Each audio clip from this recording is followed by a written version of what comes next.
Hello comics people! Ako si Mel Kasipit and welcome to Indie Comics Podcast Live. Kasama natin ngayon si Dui Tano ng The Comics Cube.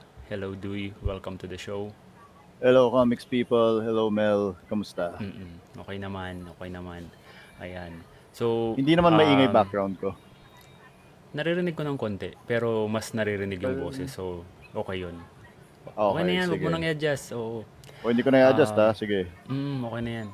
So, Okay? Dui, Okay. Um, para sa mga viewers ng Indie Comics Podcast, who are you and what do you do? How do you do? How Ayan. do I do it? Ako si Duitano. I run the Comics Cube podcast siya of 5 years. Ginawa ko lang siya nung pandemic actually kasi nasisiraan ako ng ulo eh. Mag-isa ako sa bahay.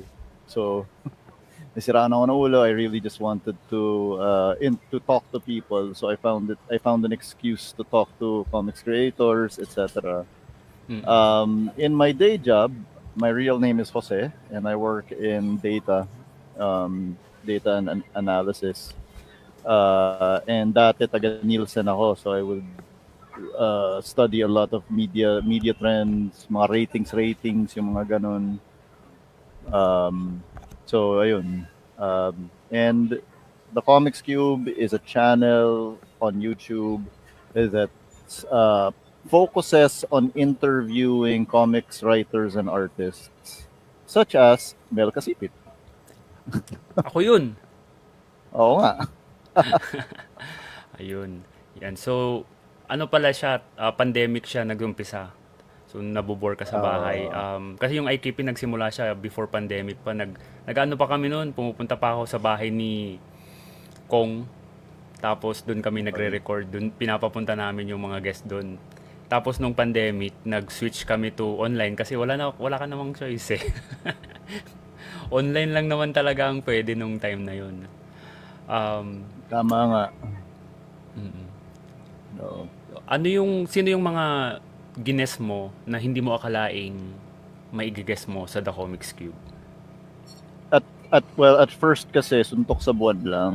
Yung una kong tinanong was si budget kasi I knew budget Tan would say yes. Mm-mm.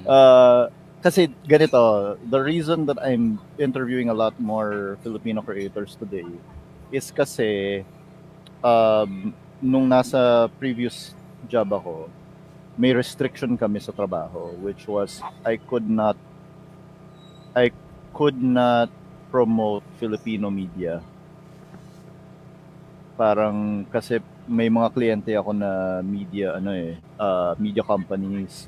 So Mm-mm. hindi pwedeng makita na nagpo-promote ako ng one broadcaster over another, yung gano'n. Pero exception si Trece kasi at the time na option na si Trece ng Sa, Netflix. sa Netflix, yes. Oo. Oo. So nahanapan ko siya ng loophole. So I knew si Budget would say yes. At Mm-mm. the same time, tinanong ko si Gene Ha. So si Gene Ha, artist of many DC comics, pero I know him best as the artist of Top 10 ni Alan Moore. And siya game siya. Kasi at the Mm-mm. time, may pinost lang ako sa Facebook, tapos nag-react siya. Kasi at the time, Mm. Mel, all of the artists also were getting bored at home. Gusto lang nilang may Oo nga. kausap. Yeah. Uh, pero Tinake advantage mo yung ano, no? Mga pandemic na nasa I bahay took ad- lahat. I took advantage of everyone's loneliness. Pero the creator who got me the most subscribers is si Bill Sienkiewicz. Mm. So, si Bill Sienkiewicz kasi, I'll tell you a nice story, no? Cool na cool to si Bill para sa akin. Um, si Bill agreed to an interview. And then, nag-interview kami. Within 10 minutes, sinabi niya he wasn't feeling well. Pero we could continue with the interview if we wanted to. Or pwede naming ulitin the next day. So, siyempre, kasi hindi naman ako gago. Sinabi ko, gawin na lang namin the next day. So we talked the next day. He gave me 3 hours of material. Yung 3 hours na yun, kinot up ko into 5 pieces. And then, yun lang, nakita ko lang. every day dumadami yung subscribers ko kasi gusto lang nila makinig kay Bill Sienkiewicz. So that's the biggest one I think that I was able to interview. At one point na interview ko si Neil Gaiman pero 10 minutes lang and I didn't actually get that many views. So nagulat ako na hindi siya masyadong naka-attract ng mga tao. Yun Kay nga yung Bill naisip Sienkiewicz ko hanggang ngayon marami pa. Oo. Oo, yung naisip ko si Neil Gaiman, parang grabe yung kasikatan nung show nung time na yon, yung Sandman. Tapos na-interview mo siya. Sabi ko baka yun yung magpapasikat sa The Comics Cube. Iba pala. Hindi pa rin eh. Hindi pa rin eh. Well, gapang naman. Honestly, gapang naman talaga. Gapang lang naman talaga eh. Honestly, aside from Neil, I think the most famous person na na-interview ko, weirdly enough, is I had him on a few weeks ago, si Tom Rodriguez. Oo. Nakita ko rin yun. Hindi ko pa natatapos yung episode pero napaumpisahan ko kasi, na. Alam mo naman, di ba, artist din siya. So, na-meet ko si really Tom sa Tom. na-meet ko siya sa SM Aura, may event doon, yung mga art talks. Nakalimutan ko yung pangalan eh. Parang Graphica Manila pero hindi. Nakita ko nga pictures niyo eh. Doon ko siya na-meet. Mabait. Siya yung namamansin. Parang sabi ko, wow, kahit na artista, parang hindi mayabang, hindi siya yung parang snob. Kasi I just wanted to talk to him kasi kapag when we talk comics, ina-analyze na talaga yung art. Sabi ko, okay yan para dun sa show. Pero pati yun, hindi masyadong pinanood ng tao eh. It's weird what people watch. Mel. Hindi ko ma-predict kung ano yung papanoorin ng mga tao. Well, may anecdote ako dyan kasi sa Indie Comics Podcast, alam mo ba kung anong madaming views? Ano? Bond paper unboxing. What the hell? I'm not even joking. You can check that yung YouTube channel namin. Bond paper unboxing video and review, ganyan. Ni-review namin yung bond paper. Grabe naman. Kasama ko si RD doon. Ayun. Tapos isa sa mga pinaka maraming views si Hal Santiago. So yun yung parang top video namin na audio lang yun, walang video. Masaya nga ako na na-interview namin si Mang Hal nung nag-guest siya sa Comic Con kasi shortly after maybe couple of years na maalam na sa atin si Mang Hal. Tapos syempre si Sir Budget, isa sa mga top episodes din namin. Ayun. Yun yung top episode ko, yung episode ni Budget after nag-drop yung Trece trailer. Yun ata nag 6,000 views or something. Oo. Tapos yung next time na nag-usap kami, naka 200 views lang. Oo nga, hindi mo talaga alam no? Hindi mo talaga alam. Consistently ka namang nag-churn ng nag-upload ng mga episodes pero hindi mo alam kung ano yung mag-hit at papanoorin talaga. Hindi talaga. Ano sa tingin mo yung reason kung ba't yung specific guesting ni Bill yung talagang tinulungan ka ng algorithm na mapanood? I think that's a good question, no? Pero marami talaga naka-discover sa Comics Cube nung kay Bill. Pero I think kasi si Bill Sienkiewicz can cut across multiple things eh. Kasi pwede mo siyang, at the time, napansin ko lang kasi at the time, mas masipag ako in plugging everything sa Facebook, sa mga relevant groups, sa page, sa ganun. Si Bill, napansin ko, ang dami kong groups na pwede mag-post about Bill Sienkiewicz. Kasi he's a comic book artist, pero painter din siya. And I'm in a lot of art groups din eh. So painter din siya, and you can put him in art Facebook groups na tungkol sa art, Facebook groups tungkol sa painting, Facebook groups tungkol kay Frank Miller kasi he's worked with Frank Miller, Facebook groups about Alan Moore kasi he's worked with Alan Moore, Facebook groups about Neil Gaiman kasi he's worked with Neil Gaiman.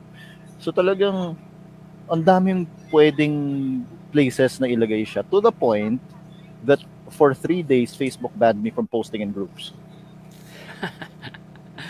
Actually, yun nga eh, parang ano ka, paparusahan ka ni Facebook kung puro share, puro like, puro comment ka. Parang i-detect yata nila na spam bot, ganyan. Hindi ko No, din pero madami maintindihan. talaga eh. Applicable Mm. eh. Applicable yung kay Bill. So yun yung Mm. I think na yun yung nangyari with Bill. And at the Oo. time, I don't think Bill was doing too many interviews. Wala, magaling lang talaga yung tao. Mm.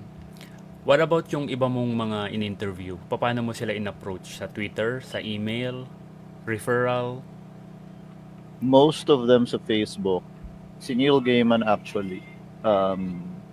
Kasi I was part of the press I was part of the press group nung 13 sa Netflix. So ever since Mm. then, nandun ako sa mailing list ng Netflix.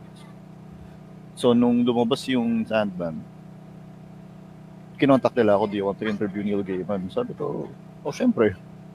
Mm. Oh, Of course. sino ba namang hihindi dun? Why would I say no? Mm.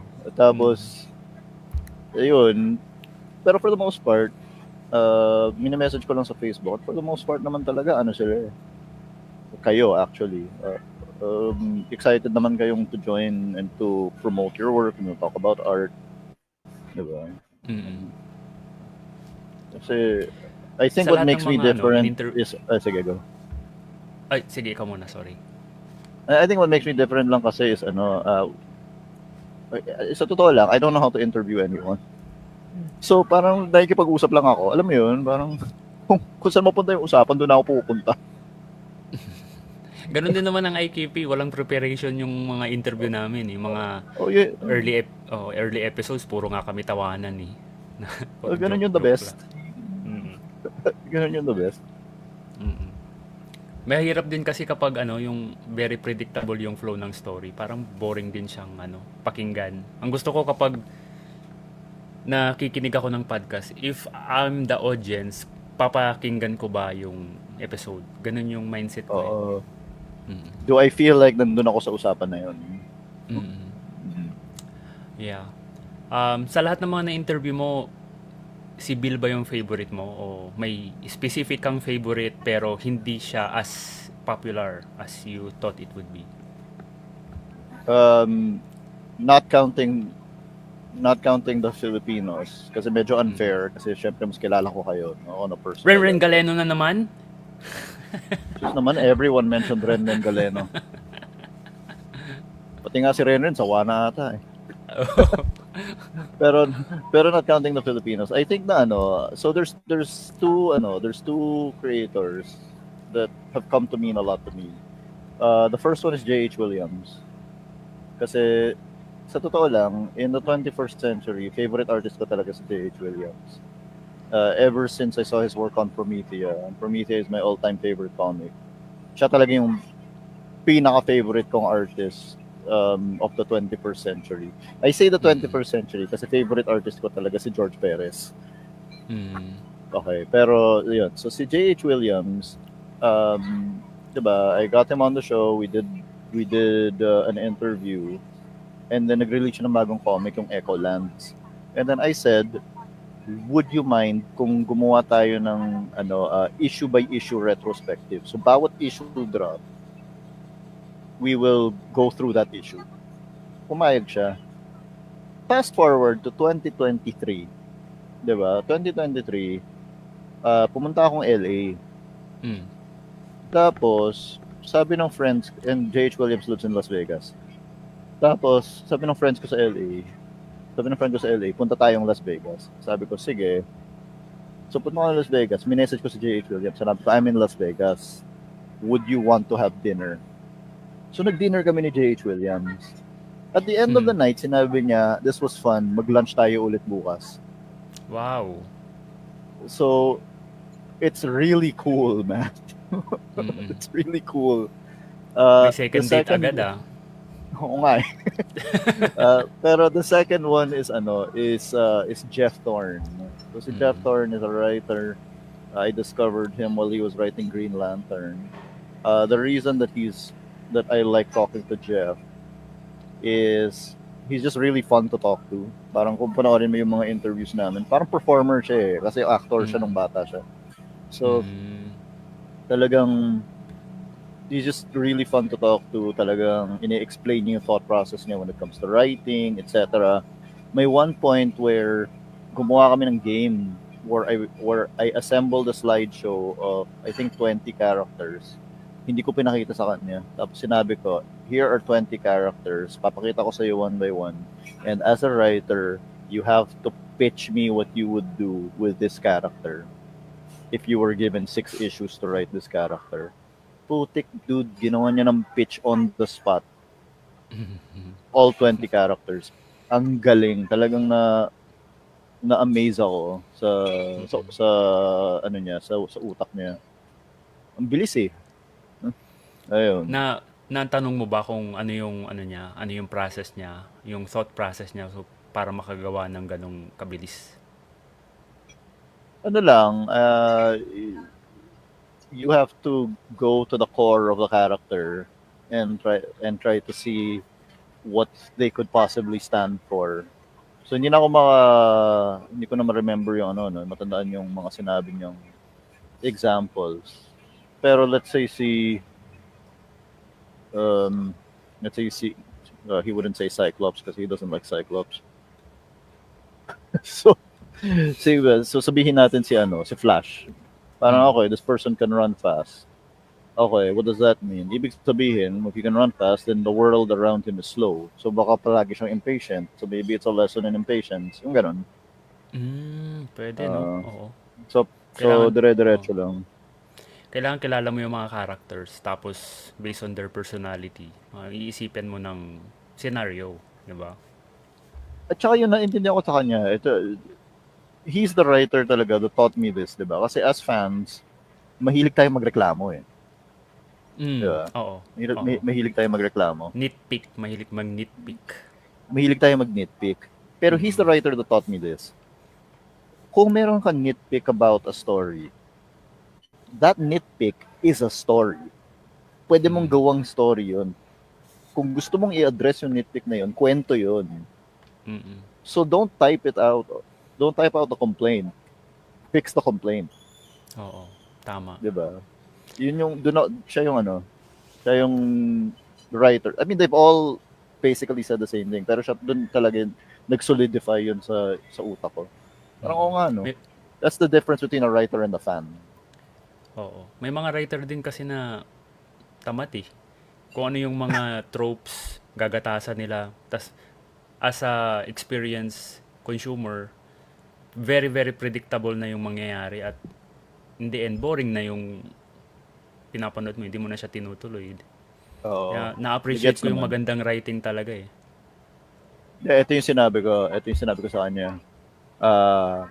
Very randomly sinabi ko, may problema ako sa X-Men. The problem is this. 'Di ba, ang pagiging mutant is dapat may abilities ka na hindi ma-explain ng genes mo, ng na-inherit mo. Bigla ka na lang makaka-shoot ng eye beam sa mata mo or whatever. Tapos sinabi ko, so technically kung ganon, yung anak ni Wolverine na may claws, hindi siya mutant. Kasi explainable yon. Oo nga. Tapos sinabi niya, so ito yung gawin. She said, this is what you do. You can have a story where, for example, the Sentinels capture all the mutants. Pero they're unable to capture those mutants kasi technically those are not mutants. Tapos gagawa ka ng team ng mga mutants na yon, and then you can see how they work together. You know, nagrereklamo ako, he found the story. Tapos kapag nabasa na natin yun sa X-Men, dapat makredit ka. Hindi, siya yung kwento eh. Sa bagay. I just gave him the seed. Diba? Ayun, yun lang. So parang nakaka-inspire yung gano'n, yung thought process na gano'n. Maganda talaga kapag passionate yung yung writer sa ginagawa niya. Mafe-feel mo kapag nagbabasa ka ng libro, ng comics or anything. Speaking of comics, babalik tayo sa mga nakaraan mo, Duy. how did you discover your love for comics? Mga tinatanong mo din sa mga guests mo. May ano ako, may kuya ako, and he's 5 years older than me. So ever since I can remember, may comics na sa bahay. So actually, hindi ko alam kung ano yung first comics ko. May friend ako na naiinis kasi every time I say this is one of my first comics, sasabihin niya, ang dami mo naman first comics. Oo, kasi nandun na eh. Nandun na, nung pinanganak ako eh. So, hindi ko matandaan kung ano yung first comics ko. Pero ang dami, kasi ang dami mga reprints, no? Alam mo yun, yung mga reprint ng Marvel, reprint ng DC, may Archie, may Funny Comics, ang dami. So, I don't know what my first comics are. Pero, I fell in love with comics, the art form, when I read Sa wala. Watchmen. Ay. Hindi. When I read Watchmen talaga. Kasi yun yung kasi at the time mag-i-drop ko na dapat yung comics. And then kasi sabi ko hindi manonood na ako sa sine, magbabasa na ako ng libro, and then I read Watchmen, and then I realized na there are stories that only comics can tell properly. Effectively. And I like them more. So yun dun ako na talagang na in love with the art form of comics. Pero I was reading comics ever since I could read, kasi nandun na talaga siya sa bahay, dude. Oo. Yun naman yun eh, comics, children's book. Yun yung mga unang kinukonsume ng mga kabataan noon eh. Oo. Kasi And ayaw natin, as a kid, ayaw natin ng mga libro na walang pictures.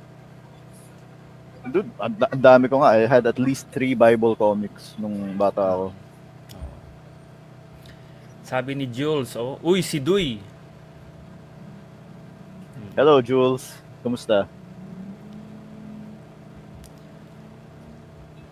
Sa mga local na in-interview mo, Siyempre yung si Mel mga- Casipit. excluding Mel Casipit and Ren Galeno, sino yung mga paborito mong na-interview? Yung hindi mo akalaing mag-i-enjoy ka sa pakikipag-usap. Alam mo, it's so hard to say si Budget kasi I talk to him all the time naman talaga. Oo. Na parang interviewing him is a little weird kasi parang nagbabago yung mindset mo. Mm. Pero the real answer is Dead Balagtas. Oo. Napanood ko yun, Kasi- yung ano, yung Kasi yun talaga hindi ko na expect na she'll even grant me an interview, no. Mm. Tapos ayun, nakabayong pa siya at lahat. Pero talaga you can tell na pinag-iisipan eh, 'di ba? Oo. At saka hindi ko lang kung napanood mo yung live stream ko with si TK tsaka si Manix. Napanood ko Together. yun. Mm. Grabe. Hindi ko na kailangan magsalita. Mag-usap na lang tong dalawang to. Oo, kulit ni Manix eh. Ang kulit. Mm. Tsaka si Manix, nung si Manix, when I first interviewed him, ito yung time na inaatupag ko pang mag-translate, mag-subtitle for people internationally. Pero si Manix, nasiraan ako ng ulo kasi ang dami niya mga sinasabi na hindi ko alam kung paano ko ita-translate. Kaya sabihin niya na ano to, pure visual storytelling, NAX. Paano ko ita-translate ang NAX?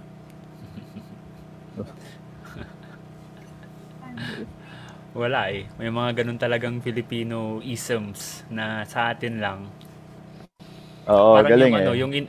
parang inuulit na mas mataas yung pitch. Filipinoism. Filipinoism. Manix Sabrera. Manix Sabrera. Oo. Oo.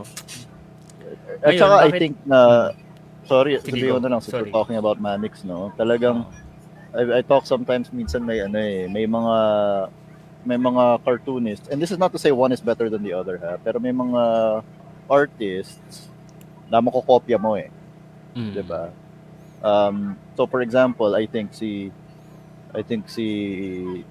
Dead Balagtas, for example, makokopya mo yung style niya eh. Makokopya mo eh. What you might not be able to copy is her mind. Oo. 'Di ba? The way that she puts it down. Pero makokopya mo yung style niya. Um, pero si Manix, putik hindi, anong gagawin mo? Diba? If you even Oo. try to copy Manix, nagre-rip off ka na eh. Oo, masyadong specific yung style na sobrang obvious kapag ginagaya mo siya. Oo. Ayun. So, hindi ka pwedeng gumawa ng Manix adjacent style. Mm. Galing. Yeah. Idol yan si Manix. Saka second Pag-usap, generation ka, diba? oo. Yeah. Anyway, Yung Comics Cube na title, paano mo siya naisip? Why Comics Cube? Is there a physical d- cube in your house na may comics? That's why it's Comics Cube? dalawa ang sagot niyan. Um, uh, and they're both true. Number one is, kasi meron ako website dati called the Comics Cube. Active pa rin siya Mm. naman, pero baka i-give up ko na kasi ang mahal ng web hosting eh. Hindi naman ako nagpo-post. Anyway, at the May kukuhan time, yan, sayang. oo nga eh. Iniisip kong paano ko ililipat na mas mura. Pwede mo Tapos, kasi siyang di ba? Pwede mo siyang ano man? Yung mura lang na magkano ba yung binabayad mo? Ako kasi yung website ko mga 3.5 yata every year. dati, $10 lang per year. Mm. Tapos, nag-institute si Google ng policy where kailangan ko mag-subscribe sa Google Business Manager in Mm. order to maintain the website. Eh yun, I think nag $10 a month. Diba? A month? So, oo. Parang, anyway, nakakainis. Mm. Um, so, nasa na nga ba? Ano nga ba yung sinasagot ko? Kung paano Yung yung web. Comics Cube. Mm. Okay. So, at the time, meron ako Rubik's Cube. Oo. Ayan na, Rubik's Cube. Meron akong Rubik's Cube. So, naisip ko, paano kung may comics doon sa mga mukha? Mm. Sige, Comics Cube. And then I realized it sounded like Cosmic Cube Mm. nung Marvel. So, isip ko, okay yan. Kasi ilalagay nila yung Cosmic Cube sa sine. Tapos I'll get hits because people will search for Cosmic Cube. Anyway, Tapos nilagay nga nila yung... kapag na mistype nila yung Cosmic Cube, lalabas yung Comics Cube. Dapat, oo. Anyway, nilagay nila yung Cosmic Cube sa sine and they called it the Tesseract. So, medyo nainis ako. Mm. Pero yun. Kaya pala. May tanong si Jules. Duy, may naisip ka ba among the still living comics creators na hindi pa nagko-collab na parang bagay gumawa ng comics? Anong genre ng comics ang gagawin nila? Mahirap for Filipino creators kasi most Filipino creators are all writer artists, 'di ba? You both write and you draw na kaagad eh. So parang if I were to pick yung writer lang tsaka yung artist lang, parang konti lang yung pagpipilian in comparison. Pero kasi like for example, yung most recent episode ko had si Alexandra Sevilla tsaka si Mitzi Bahit. They're both writers and they're both artists. Yeah. And I don't really, parang na-curious ako how they decided na one of them would write and the other one would draw. Kasi parang, di ba, how would you decide which one? Pero, if I were to pick one, I think si Russell Molina is a really good writer and apparently kapag nagsusulat siya ng script, hindi nga full script eh. He writes in prose. So pati yung prose niya maganda na yung sulat. And then yung artist, so it could be, I think, sa totoo lang, I think Russell could write anything kasi yung genres niya are all over the place. So sa artist, sasabihin ko na lang si Mel Casipit. Thank you. Sige. Maliban kay Mel Casipit, sino yung pwede pa? Ako nakaka-collaborate na ni Russ eh. I think Um, I think si Ian yung una ko naiisip pero may collaboration na nga pala sila, Oh, no? 66.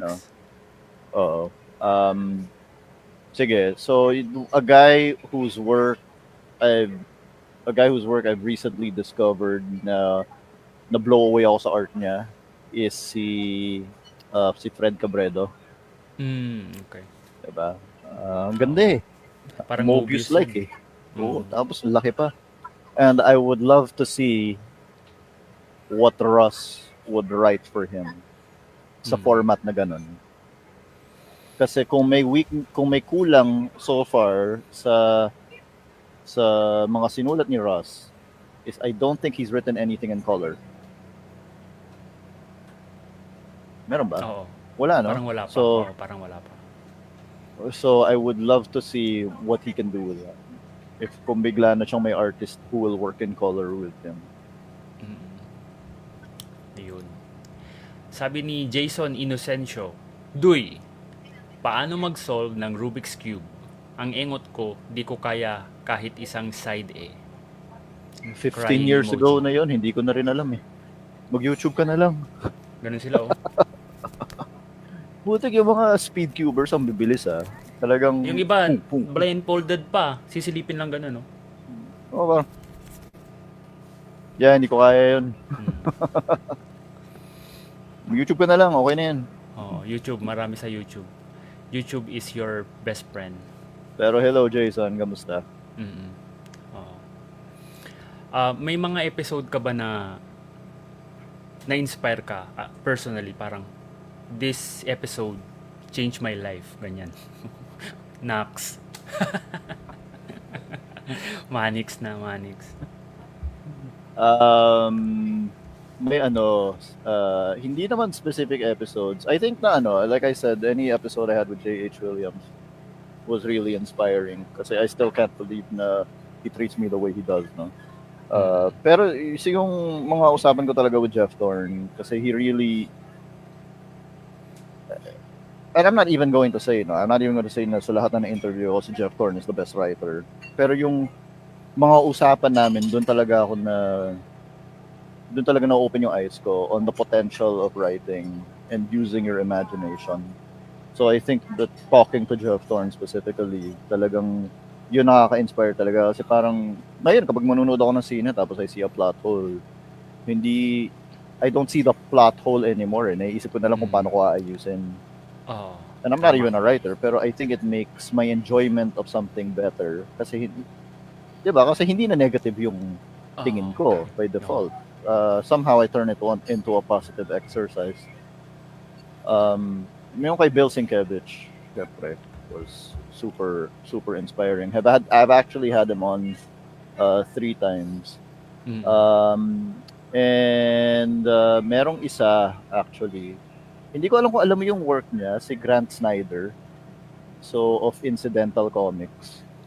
hindi. Yung parang meron siyang Incidental Comics is parang a web comic na puro one pager lang. Incidental Usually narinig mga ko na small yan. joke. Oo, yun siya. And yun kasi, yun na-inspire ako doon kasi side gig lang niya yung comics. In his day job, dentista siya. Oo, talaga. Hindi mo akalain eh. Parang si Doc Carlo din, doktor, tapos nagko-comics. Oh, and eventually parang si Doc Jules, the comics reader. Si Doc Jules. Uy, si Duy. Yeah. Ano yung dream mo for Comics Cube? Meron ka bang creator, comics personality na gusto mong ma-interview na mahirap ma-interview? Kasi na-interview mo na si Neil Gaiman eh. Meron ka pa bang Jim Lee, mga ganyan na gusto mong ma-interview? Maybe? Well, when I started the Comics Cube, I wanted to interview 2 people. I wanted to interview 3 people. Si George Perez has passed away, so hindi na mangyayari yun. The other 2 are Bill Watterson and Alan Moore. And neither of those will ever happen. So I think suntok na sa buwan yung dalawang yun. Um, to Bill Watterson, I have no idea kung paano ko siya i-contact at all. Si Alan Moore, I've interviewed so many of his collaborators and his daughter. And basically, kung na-interview ko na silang lahat, and hindi ko pa rin na-interview si Alan Moore, I think hindi ko na siya makukuha. Pero, yun. Malay mo naman, magbago ang isip niya, di ba? Hindi mo alam eh. I doubt it. Pero, it would be fun. Mm. Um, Hanggat nandyan pa siya, may pag-asa pa, Duy. Tingnan natin. Sige, tingnan natin. Oo. Sabi ni Jason Inocencio, bago ako umalis, paano mo na-establish itong network mo, Duy? Kasi impressive talaga ang dami mo nang na-interview na creators of varying degrees. Tapos, parang ang gaan lang ng usapan nyo. Mga, gaano kagaan? Mga 2 pounds. half kilo. Thank you, Jason. No, at first talaga message ko lang sila. And like I said, it was the pandemic. So even they really just wanted to talk to people. It's actually harder now to reach out to new people. Kasi busy na sila eh. Diba? Hindi na sila palaging nasa bahay or whatever. So it's actually been harder. Pero, the key for me was, kasi within, I think, the first person I interviewed was Budget. So Mel, if I have a new podcast and guest number 1 ko si Budget, and I told you, can you come on my podcast, guest number 1 ko si Budget, you're more likely to say yes, diba? Yes, oo, tama. Actually, ganun din yung sa Indie Comics Pod kasi. Kapag nag-interview ako, syempre i-check nila yung YouTube channel. Ang una nilang makikita doon si Sir Budget. Kasi alam ko na kapag, okay, na-interview na si Sir Budget, so legit. Ayun. Yeah, so tapos I also was able to get Dana Simpson of Phoebe and Her Unicorn, which is a pretty big comic strip sa States. And then, very early on, nakuha ko si Greg Rucka. So, when I got Greg Rucka, ginamit ko yun through everything. And actually, si Bill Sienkiewicz, the reason I was able to get him was, na-interview ko si Scott Dunbier, the former editor of Wildstorm. And si Scott, at one point, may nilabas siya na script ni Alan Moore. Like physical copy ng script. So pinakita ko yun kay Bill. Nagtanong lang ako, sabi ko, was this the size of the script you would get for big numbers? And sinabi niya, no, the size I would get is much bigger. Sabi ko, okay. Would you want to be interviewed on the Comics Cube? Sabi niya, sige. Diba? Ipasok na agad dyan. Ipasok mo.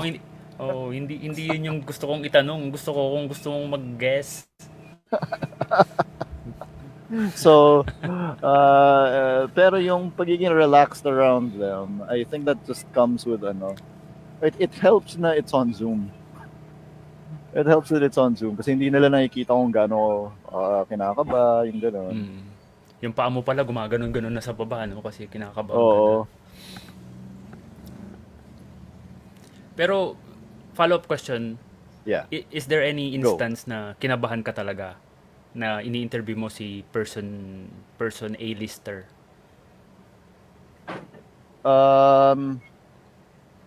Siguro pa?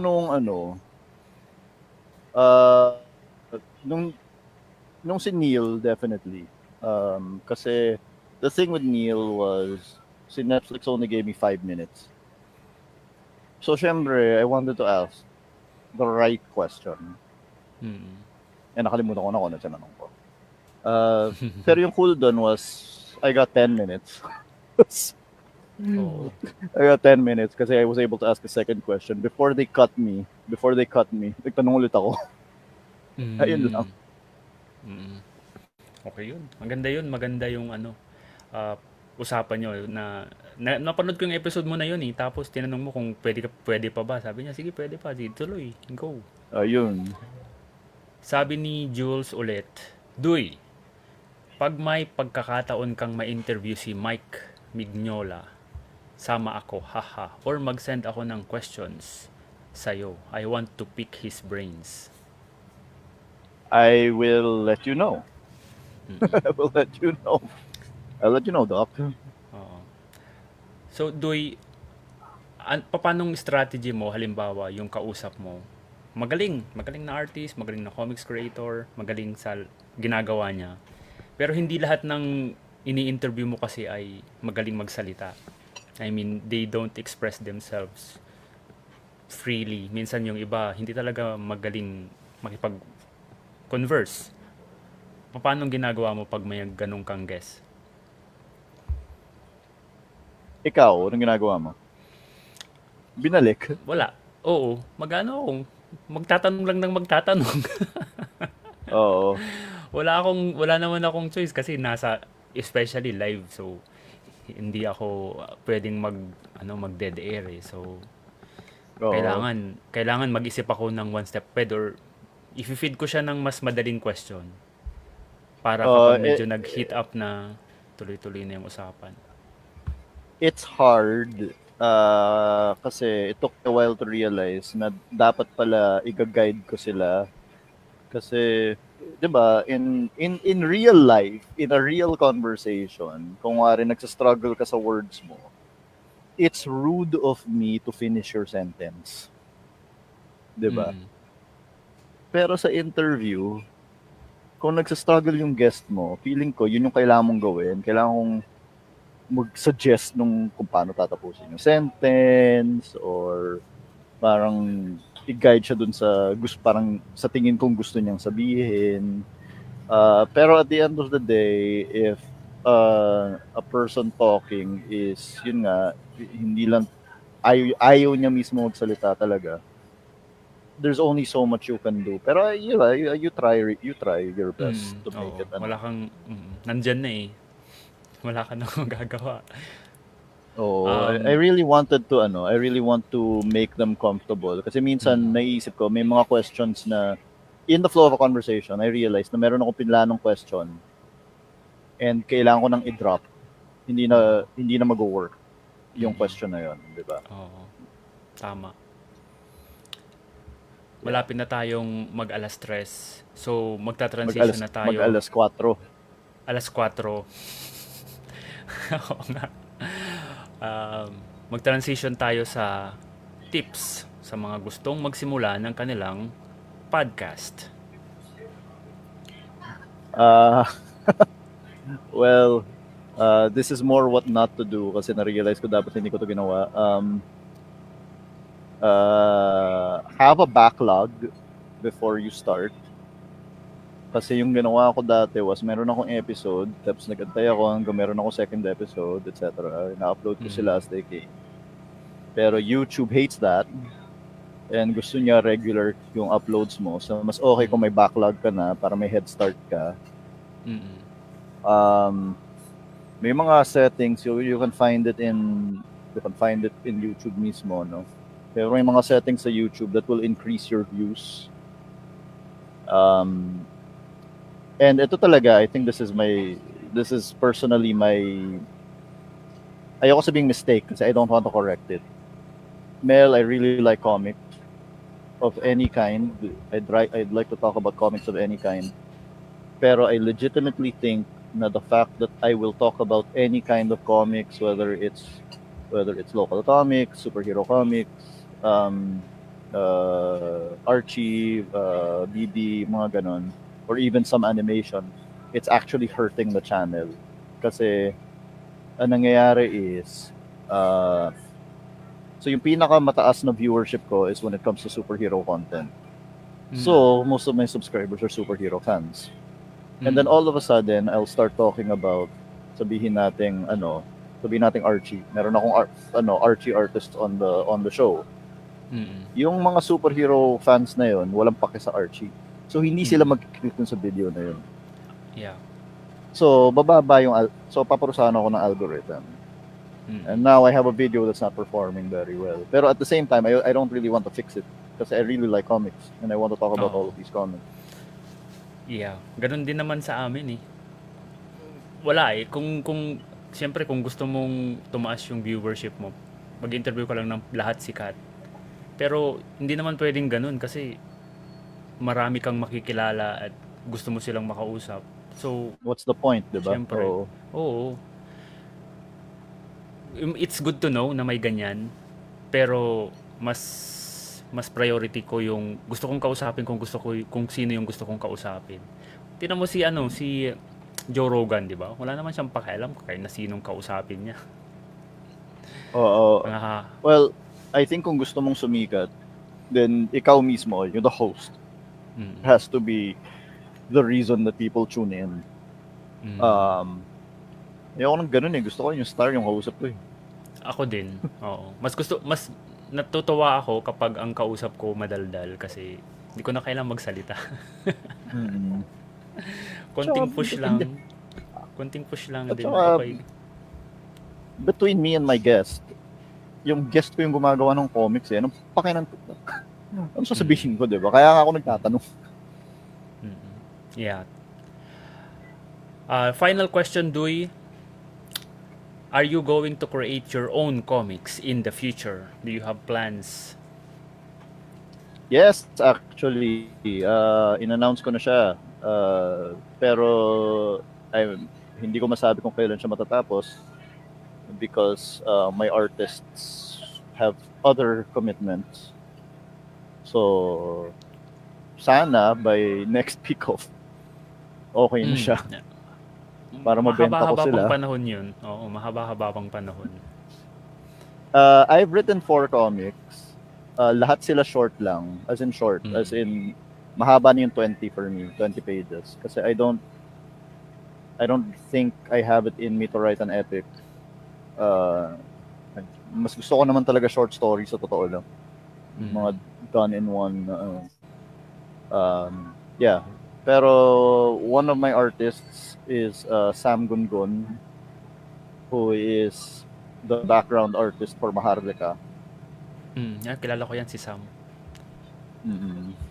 And Partner ni my Mike other Banting. artist, partner ni Mike Banting. And my other artist is actually Tom Rodriguez. Wow! Artista! So kapitbahay ko kasi si Tom. As in, he lives next door. Oo. Ayos Pwede kong yun. katukin lang. Star power ng comics, marami na kagad bibili just because Tom Rodriguez yung ano. Well, actually, I don't know. Hindi ko naman alam kung may kung may crossover talaga between showbiz and comics, diba? Kasi it's not like yung fandom ni Liza Soberano nag-translate to viewers for 13, no? May mga. Pero konti lang. Oo. Oo. At saka hindi sila nagsistay. So, I don't think, Pero the reason I got him is because he wants to draw a comic. And nakita mo naman yung art niya. He's a really good artist. Oh, magaling yan si Tom. So, Oo, okay, gawa nakikitom tayo. na rin ako. Ayos yun. So, balitaan mo na lang kami, Doy, kapag malapit na siyang lumabas. And yun, nakaka-excite. So, wala ka pang pwedeng i-disclose kung ano siya, kung is it a superhero, Hindi. No, slice neither of of life? neither of them are superhero stories. Yung isa parang parang 2000 AD EC Comics type story yung kay Sam. Yung kay Tom is more Disney, parang Disney type, parang edutainment siya. Educational or parang it's for kids. It's not for it's for kids. Okay naman. Comics naman ay originally, 'di ba? Para for kids naman talaga.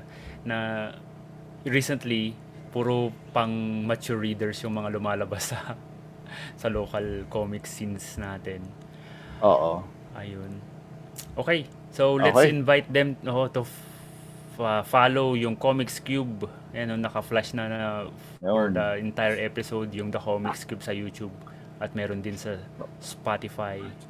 Spotify. I'm very bad at plugging the one on Spotify. Pero yes, all the episodes are on Spotify. Lahat ng episode ng IKP nasa YouTube. Sa Spotify, konti lang. Kasi ina-upload ko pa yun isa-isa eh.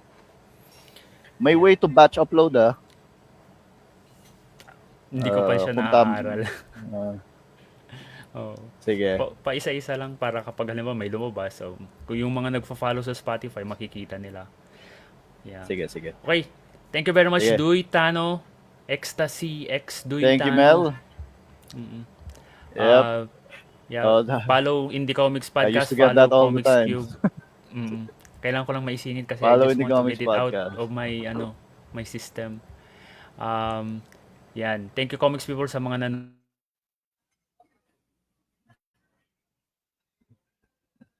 Yeah. Thank you, everyone.